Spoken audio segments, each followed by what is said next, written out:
Belə əziz tamaşaçılarımız, studiyamızın bu güşəsində əyləşməyim təsadüfi deyil. Artıq bilirsiniz ki, qonağımız olacaq və çox önəmli bir məsələni müzakirə edəcəyik. Xüsusilə son günlər yağan aramsız yağış və normadan artıq yağış bilirsiniz ki, ölkə ərazisində, xüsusilə paytaxtda bir sıra fəsadlara yol açdı. Evlərdə su basma hadisələri yaşandı.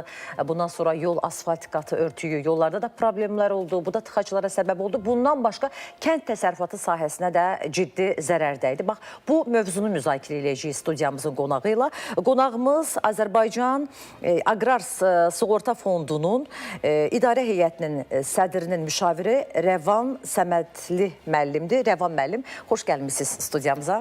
Təşəkkür edirəm Turan xanım. Rəvan müəllim, biz günümüzün mövzusu hava planlarınızı pozurmu? Belə bir sual oldu, amma elə bir məhsul işlər, məhsul vəzifə var ki, burada əsla planlar pozula bilməz. Sizin necə? Hər hansı bir planınız təxirə düşdümü hava ilə bağlı, yoxsa necəmi? İlk öncə Turan xanım sizi və tamaşaçılarımızı salamlayıram.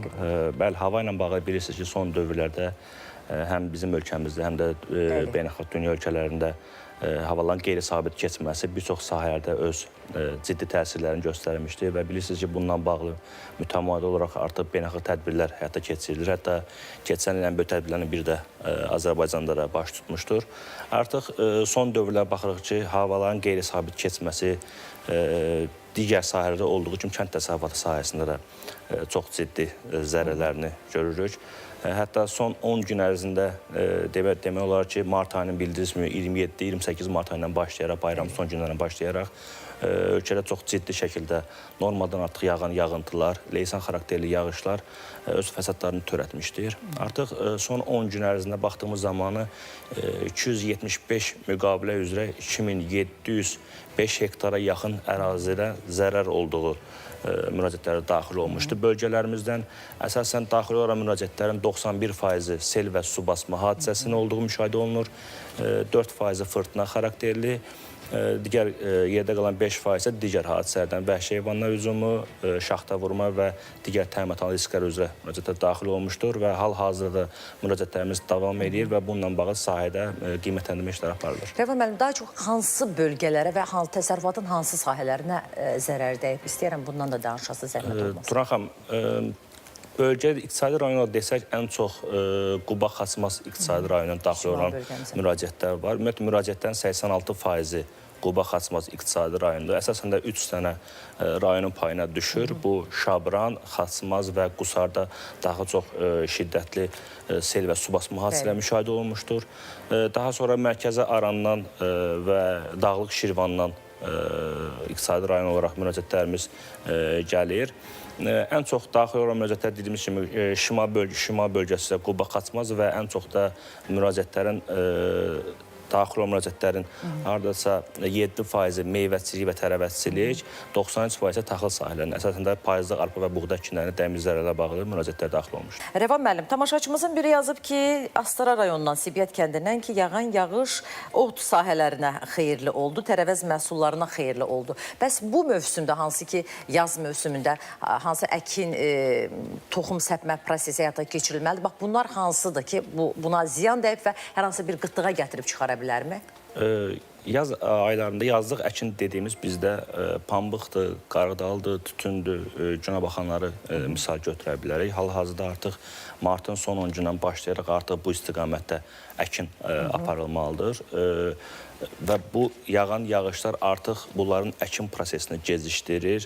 Çünki həm texnikanın sahədə çalışması, həm səpin aparılması ilə bağlı müəyyən bir çətinliklər yaradır. Ona görə də qismən yağan yağıntılar yazlıq əkin gecikdirir. Əsas sual budur ki, dəymiş ziyan necə hesablanır? Dəymiş ziyan Aqrar Sığorta Fondu tərəfindən təyin olmuş müstəqil ekspertlər tərəfindən həyata keçirilir. Bitkinin fenoji dövrləri var, müəyyən inkişaf mərhələlərdən asılıdır. Tam olaraq yetişmə mərhələsində və artıq inkişaf mərhələsində 2 dövrə bölmək olar bunu. Və burada ekspertlər 2 istiqamətdə, ilkin və yekun. Hal-hazırda deysək ki, bizim payızlıq hər hansı bir məhsul taxılında ziyan dəyib və artıq bitkinin hələ inkişaf mərhələsindədir. Tam olaraq məhsuldağı olmadığından, hesablana bilmədiyindən ekspert sahədə ilkin lokal xarakterli. Tutaq kimi nümunə gətirim, 10 hektar sahəniz var, 4 hektarınıza su basıb, digər 6 hektarını su basmayıb, amma inkişaf mərhələsindədir və ekspert gəlir burada lokal xarakterli. Həmin 4 hektarın 10 hektar olan nisbətini 40% olaraq qiymətləndirir. Və bu həmin sahə üzrə yekun qiymətləndirmə artıq may ayının son 10 gündən başlayaraq, ölkədə biçin dövrü, həyata keçmə dövründən başlayaraq yığıma 10 gün qalmış sahədə potensial məhsuldarlıq hesablanır, üstəlik ekspert tərəfindən. Yəni fermer olaraq nümunə gətirim 200 sentner məhsulunu sığortalayıb, zərərdən sonra sahədə qalıb 100 sentner. Həmin arada olan 100 sentner fərq, yəni 50% fermerin zərər ödənişi kimi həyata keçirilir. Rəvan müəllim, bəs bu dəyən zərərin hesablanmasından danışdıq. Bu sığorta olunan ərazilərdir mi, yoxsa? Bəli, mütləq sığorta olunan ərazilərdən söhbət gedir. Və insanların öz kənd təsərrüfatı sahələrini sığortalamağa da bizim ölkə vətəndaşlarımız necədirlər, maraqlıdırlarmı, yoxsa hələ o qədər maraq göstərmirlərmi? Bu da əsas sualdır məncə. Turan xanım, artıq 7-ci ildədir aqrar sığorta olaraq fəaliyyət göstərir və bu il-ildən və hər mövsüm olaraq artan dinamikanı müşahidə olunur və artıq fermerlərin aqrar sığortuna olan müraciətlərinin sayı günü-gündən də artır. Çünki artıq fermerlər də özləri başa düşürlər ki, son dövrlər, əsasən son 3 ildə havaların qeyri-sabit keçməsi kənd təsərrüfatında da çox ciddi zərərlərini göstərir və mütəmadi olaraq da hər il Aqrar Sığorta Fondu tərəfindən fermerlərə olan ödənişlərlə bağlı sosial şəbəkələrdə, kanallarda, televiziya kanallarında və Aqrar Sığorta Fondunun öz saytında məlumatlar ötürülür və düşünürəm ki, artıq fermerlərin Aqrar Sığorta Fonduna, həm aqrar sığorta sisteminə də həm inamı, həm də marağı günü-gündən artmağa davam edir. Günü-gündən artmağa davam edir. Bir də bu bəs dəyən zərərə görə kompensasiya necə ödənilir? Maddi vəsaitləmi, yoxsa hər hansı bir başqa üsulu mu var? Xeyr, Turan xanım, maddi zərər kimi ödənilir. Dediyimiz kimi yekun ekspertiz aparıldıqdan sonra tam dəymişsə dəqiq hesablanır və fermerdən müvafiq sənədə toplandıqdan sonra 7 iş gün ərzində fermerin bank hesabına köçürülür. Bank hesabına köçürülür. Bəs bu kənd təsərrüfat sahələrini təsərrüfatçıların sığortalanması üçün təşviq məsələlərindən də istəyərdim danışsın. Siz dediniz ki, müraciətlər çox olur. Bir də həmçinin də indi görün nə qədər əkin sahələri var, sonra onlar zərərə məruz qalırlar. İstəyirik həm də təşviq eləyək, insanlar maraqlı olsunlar. Çox düzgün bir sual toxundunuz, Turan xanım. Çünki həm biz danışıq həm müəyyən bir rayon mərkəzindən, həm rayon ucqar yerlərindən, hansı ki, ola bilər bəzən internet, sosial şəbəkədən istifadə etməyən bir fermerlərimiz olur. Biz bunlara düşünmüşük və mütəmadi olaraq həm sosial şəbəkələrdə, həm televiziya kanallarında, həm Aqrar Sığorta Fondunun öz saytından bununla bağlı məlumatlar verir. Əlavə olaraq hər hansı bir rayondan ucqar kəndlərinə belə nümayəndə heyətləri, mətbuat xidmətinin əməkdaşları bizə mütəmadi olaraq sahələrdə məlumatlandırma xarakterli fermerlər görüşür və sığorta sistemini izah eləyir və düşünürəm ki, bu komanda mütəmadi olaraq hətta bu fəaliyyəti həyata keçirəcəkdir. Yenə də fermerlərdə hətta müraciət etmək istəyirəm ki, hər hansısa bir sual yarandığı təqdirdə 1651 qaynar xətti var. Aqrar Sığorta Fondunun 24 saat aktivdir. İstənilən bir saatda yığıb hər hansı bir suallarını, öz müraciətlərini bildirə bilərlər həmin qaynar xəttə. Bəli.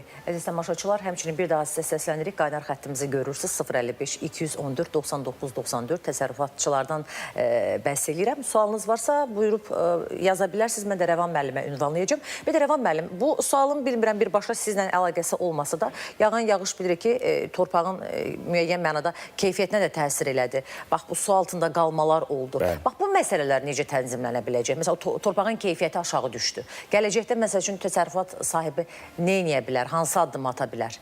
Bəli, haqlısınız. Yağan yağışların nəticəsində torpağın həm bitki örtüyünə vurduğu zərərdən başqa torpağın da özünün də münbitliyinə və torpağın özünün degradasiya uğramasına gətirib çıxardır. Və düşünürəm ki, bununla bağlı fermerlər yaxşı olar ki, həm aqronomik tərəfdən, həm kənd təsərrüfatının yerli icra orqanı tərəfindən, hər bir icra orqanlarından aqronomlar vardır. Onlara məsləhət alsınlar, torpağa hər hansısa bir formada kultivasiya aparılması, gübrələnməsi kimi məsələlərə məsləhət alaraq həyata keçirsinlər və torpağın yenidən münbitləşdirmə gətirib çıxarda bilərlər. Belə başa düşün, dövlət dəstəyi ala bilirlər. Əlbəttə, məsləhət olaraq dövlət dəstəyi ala bilirlər. Dəyən zərərdən, negativ tərəflərindən danışdım. Bir də bəs bu yağış təsərrüfatın hansı sahəsi üçün faydalı oldu? Düşünürəm ki, normadan artıq yağan yağışlar təsərrüfat üçün o qədər də xeyir deyil, amma normada yağan yağışlar əsasında dəmiyə şəraitində əkirilən taxım bitkiləri üçün... Çəltik, düyü bundan söhbət gedir yoxsa? taxıl, arpa, buğda, çəlti, düyən, dəmiyə şəraitində hansı ki bizim bildiyimiz yağış sularla qidalanan bitkilərdən danışırıq. Dəmiyə şəraitində əkilən əkinlər üçün düşünürəm ki, çox faydalı oldu. Amma normasında yağan yağıntılar. Normalda artıq yağın təəssüf olsun ki, yenə yağıntı sahədə nə qədər çox yağdıqca artıq bitkinin kök sistemində fotosintetik prosesini pozur, bitkilərin ölümünə gətirib çıxardır. Amma normasında yağan yağıntılar bitkilərin inkişafına çox böyük təsir göstərir. Təsir göstərir. Yəni belə deyim, yenə də intensiv yağışların yağması ehtimalı var. Bir daha da biz təsərrüfat işlərlə məşğul olanlara əgər indiyə qədər sığorta məsələlərini həyata keçirməyibsə səslənə bilərik ki, yəni ki elə öncədən başlayın sığorta. Çünki sığorta məsələsi hər mənada önəmlidir. Ümumiyyətlə dünyanın bir çox inkişaf etmiş ölkələrində sığortaya çox maraqlıdırlar. Xüsusilə kənd təsərrüfatı sahəsində də demək istədiyiniz sonuncu bir müraciətiniz varsa buyurun tamaşaçılarımız sizdən eşitsin. Bəli, mən də Aqrar Sığorta Fondu nümayəndəsi olaraq fürsətdən istifadə edib bildirmək istəyirəm ki, artıq yazlıq əkinlər başlayır. Aqrar sığorta olaraq biz hər zaman fermerlərin gəlirlərini, fermerlərin risklərini qorumağa çalışırıq və hazırıq və öz təsərrüfatlarını, öz gəlirliklərini təminat altına alsınlar, dövlət dəstəyi hesabına təminat altına alsınlar və bilirsiniz ki, sığorta haqqının, hesablanmış sığorta haqqının 50% dövlət vəsaiti hesabına dəstək mexanizmi olaraq fermerin yerinə ödənilir, digər 50% isə fermer özü tərəfindən həyata keçirilir. Bir nümunə olaraq deyim, ən çox hadisə baş vermiş Şimal bölgəsindən, Quba, Xasmaz, Şabran bölgəsindən 1 hektar taxılın bazar dəyəri 1200 manat olduğu nəzərə alsaq, həmin sahəni sığortalamaq 12 manata 14 manat arasına gəlib çıxır və bunun da 6-7 manat, yəni 50% dövlət dəstəyi hesabına ödənilir, digər 56-7 manatı fermer özü həyata keçirilir və düşünürəm ki, çox uyğun bir məbləğdir fermerlər üçün və fermerlər buna yararlanaraq öz təsərrüfatlarını sığortalaya bilərlər. Rəvan müəllim, təsərrüfatçıları maraqlandıran suallara ətraflı cavab verdiyiniz üçün sizə çox təşəkkür edirəm. Gəldiniz səhər-səhər studiyamıza, minnətdarıq. Təşəkkür edirəm, çox sağ olun.